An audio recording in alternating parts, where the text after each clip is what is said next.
এই যে আমাদের মুদির উনি কি খাচ্ছে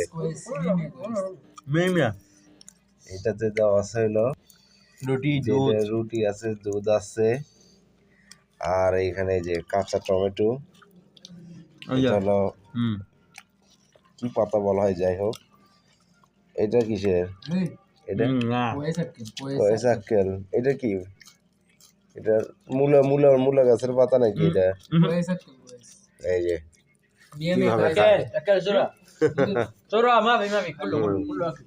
এগুলি কাঁচা চাবাই খায়। তো এই যে মূলাও আছে এখানে দেখেন, এটা মূলা, টমেটো, ট্রাই, পাতাটা অনেক স্বাদজনক।